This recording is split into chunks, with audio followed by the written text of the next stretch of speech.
Hello and welcome. I'm Ramesh Ramachandran and this is Voice of the Global South.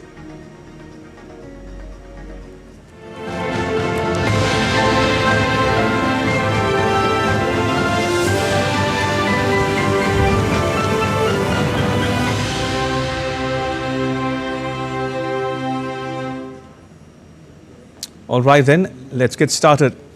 On the show this week, we take a deep dive into Pakistan, an army with a state whose deadly toxic cocktail of extremism, fundamentalism, terrorism and Islamist ideology has impacted countries far and near, India included.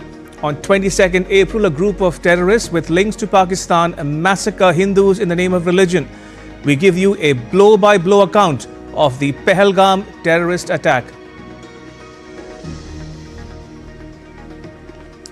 And Hindus living in Pakistan aren't spared either. The Pakistani state actually aids and abets persecution of religious minorities, including Christians, Shias and Ahmadis. This by a country that claims to model itself on an ideal Islamic society based on the principles of justice and welfare of its citizens. All that and much, much more coming up on Voice of the Global South. आज तक इंसानियत की तारीख में सिर्फ दो रियासतें हैं जो कलमे की बुनियाद पर बनी हैं। पहली जो थी उसका नाम है रियासत तैयबा, क्योंकि तैयबा जो है वो नबी करीम सल्लल्लाहु अलैहि वसल्लम ने उसको नाम दिया था, और जबकि कुरान में उसका नाम है यसरब, या अहले यसरबा ला मुकाम लकुम फरजिउ, ये कुरान में नाम है उसका, जो आज जिसको मदीना अल मुनव्वरा कहा जाता है। और दूसरी रियासत जो है वो उसके 1300 साल के बाद अल्लाह ताला ने ये आपकी बनाई है कलमे की बुनियाद के ऊपर। 16th April, Pakistan's Army Chief General Asim Munir tells a public gathering in Islamabad that Pakistan is the only country that was established on the basis of the Kalma, a sacred Islamic expression of faith. Barely a week later, terrorists strike at Pahalgam in India. They segregate the men and ask them to recite the Kalma. Those who recite it are spared.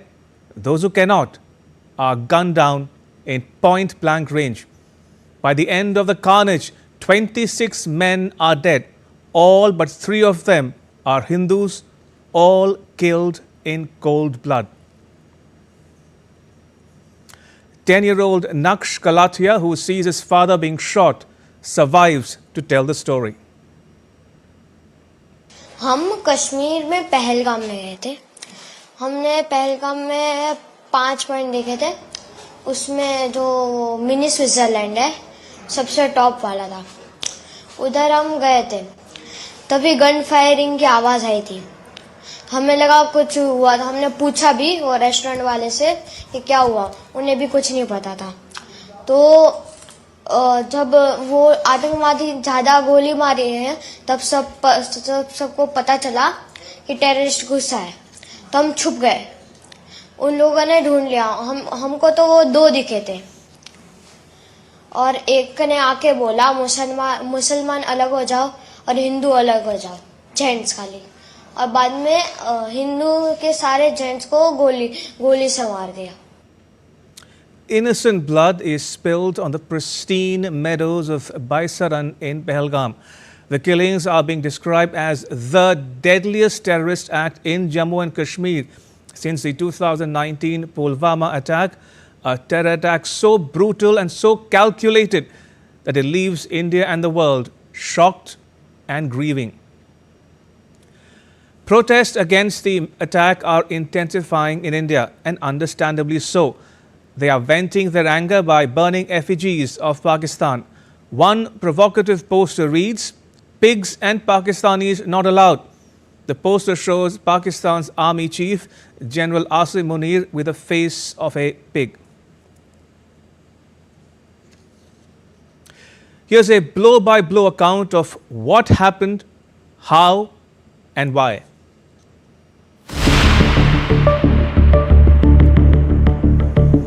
On 22nd April, as tourists hiked up to the meadow, a group of terrorists emerged from the pine forest nearby. The terrorists, who dressed in a mix of camouflage gear and traditional kurta pajamas, descend like shadows from the forest armed with AK-47s. Who are they looking for? Non-Muslims. At least that's what eyewitnesses say. कि ये शायद मुस्लिम नहीं है, उसने उसको गोली मार दी। उन्होंने यही बोला, जो भी 3 व्यक्ति थे वो छोटे छोटे कम उम्र के थे। उन्होंने यही बोला कि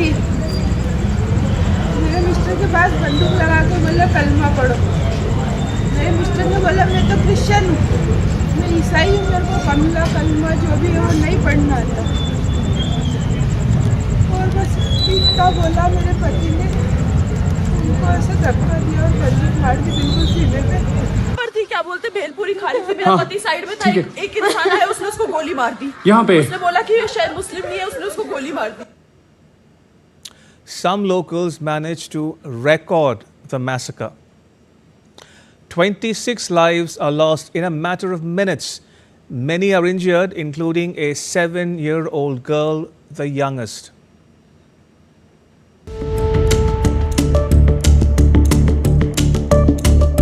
At the center of this web of terror allegedly is Saifullah Kasuri, also known as Khalid. He's a senior commander of the Lashkar-e-Taiba and an aide of Hafiz Saeed. The same Hafiz Saeed who heads the LET and who masterminded the 2008 terror attack in Mumbai. Kasuri is said to be heading the LET's Peshawar headquarters. He was once introduced as the president of the Milli Muslim League, the political arm of the Jamaat-ud-Dawa terror group. He was sanctioned by the US government and named in the UN sanctions list.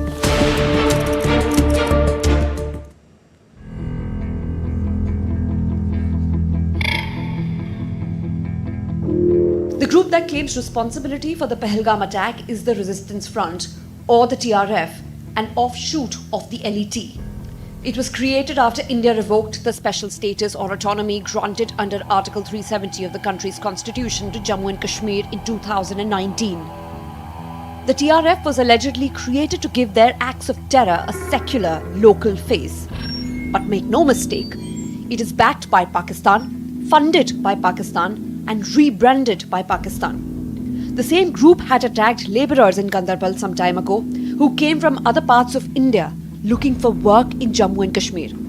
The TRF recruits its members online and smuggles arms and narcotics from Pakistan. India's Ministry of Home Affairs has designated the TRF as a terrorist organisation.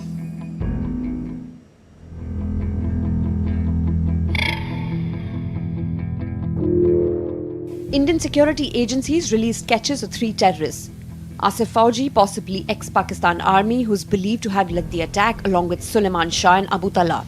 The group had completed reconnaissance of the area with help from certain locals. They came armed with military-grade weapons, body cams, which are reminiscent of the October 2023 Hamas attack in Israel. They also had dry fruits, medicines, and encrypted communication devices. Evidently, it was not an ambush. This was a military-style assault, executed with chilling precision.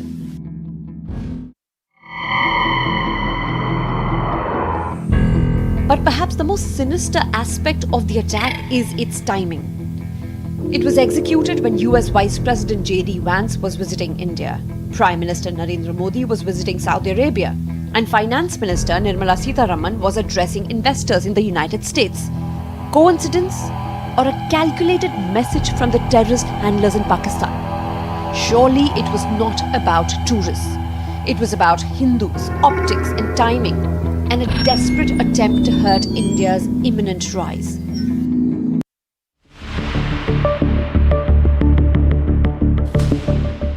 Indian security forces responded by launching an operation in Jammu and Kashmir.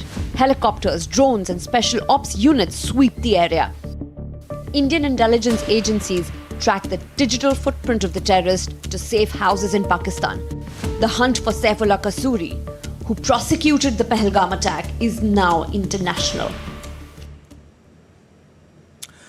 But the question is, how did these terrorists infiltrate into India undetected? Who gave them shelter?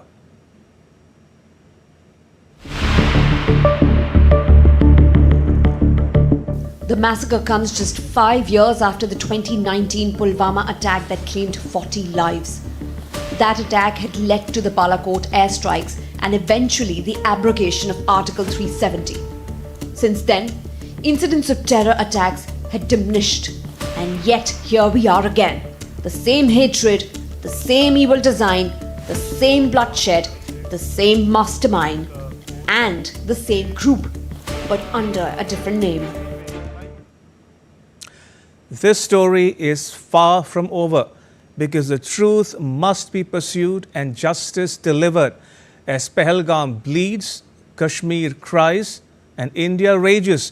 The question is not about whether India will respond. It is about how and when. Today, from the soil of Bihar, I say to the whole world, India will identify, track and punish every terrorist and their backers. We will pursue them to the ends of the earth. India's spirit will never be broken by terrorism. Terrorism will not go unpunished. Every effort will be made to ensure that justice is done. The entire nation is firm in this resolve. Everyone who believes in humanity is with us. I thank the people of various countries and their leaders who have stood with us in these times. The irony of Pakistan is that for a state that claims to have been founded on the basis of Islam, its pursuit of religion has become a bane. Pakistan is not only an enemy of the civilized world, it is an enemy unto itself. It is its own worst enemy. Ask the minorities, the Hindus, the Christians, the Ahmadis, the Shias, or the Baloch for that matter, who are Sunnis in a Sunni majority Pakistan. 18th April 2025, Karachi, Pakistan. The neighborhood of Sadr witnesses a bloody tragedy. A 400-strong crowd fueled by rage, hatred, religious intolerance and extremist ideology storms a building. Laik Ahmed Chima, a 46-year-old businessman, husband and father, is dragged out of the building, beaten with sticks and bricks and lynched. Police detains 13 suspects. The mob is reported to be affiliated to a radical Islamist group called the Tehreek-e-Labbaik Pakistan. Chima dies on the street. His crime? He belonged to the Ahmadiyya sect and he recited a prayer that the mob would not tolerate. Another life lost, another statistics in a long list of lynchings, particularly those related to blasphemy accusations. The Human Rights Commission of Pakistan says it is appalled by the lynching. It describes the incident as a failure of law and order and a reminder of the continued complicity of the state in the systematic persecution of a beleaguered community. Its words, not mine. Who are the Ahmadis and why are they hunted in Pakistan?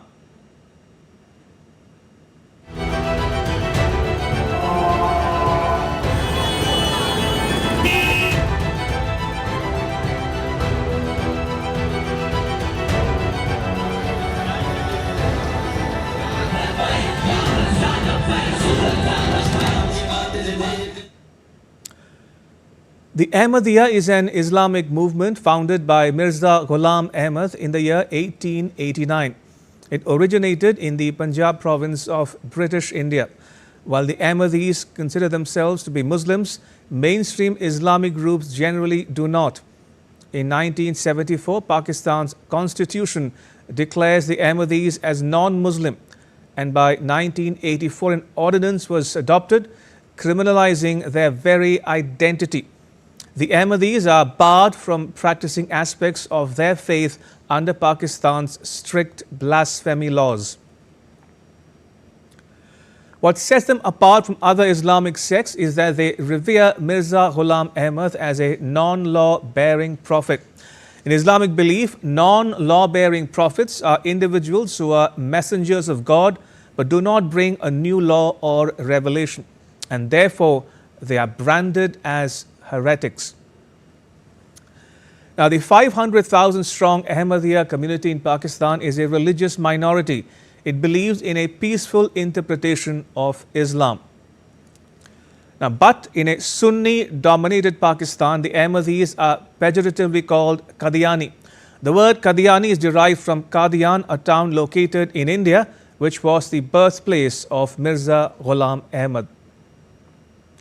Calling themselves Muslim, illegal. Using an Islamic greeting, punishable. Building a mosque, forbidden. For decades, the state not only looked away, it often led the charge. Worship was banned, books were banned, mosques were demolished, and lives destroyed. And it's getting worse by the day. 3rd March 2025, 6 Ahmadiyya mosques are destroyed across the Pakistani province of Punjab. 13th March, in Bahawalpur, a city in Punjab, an Ahmadiyya community leader is gunned down. 14th March, 29, including children, are detained for praying at Taro Mandi in Sialkot, another city in Punjab. Laik Ahmad Chima's lynching is but the latest statistic of the Pakistani state's culpability and complicity in the systematic persecution of and discrimination against this minority.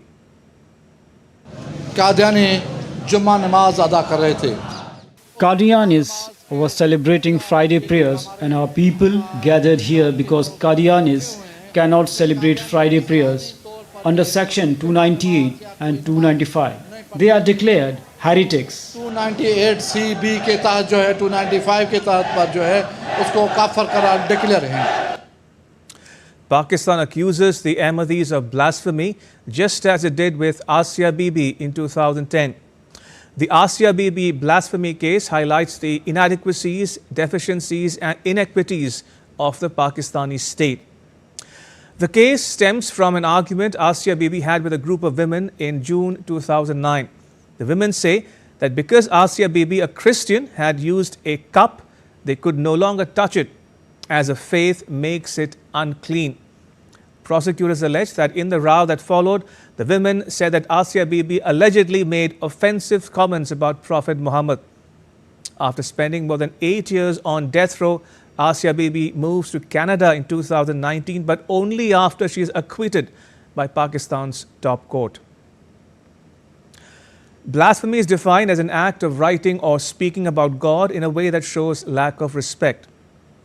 An Islamist gang is reported to have trapped more than 450 people on false blasphemy charges in recent years in Pakistan, including 5 who were tortured to death in custody.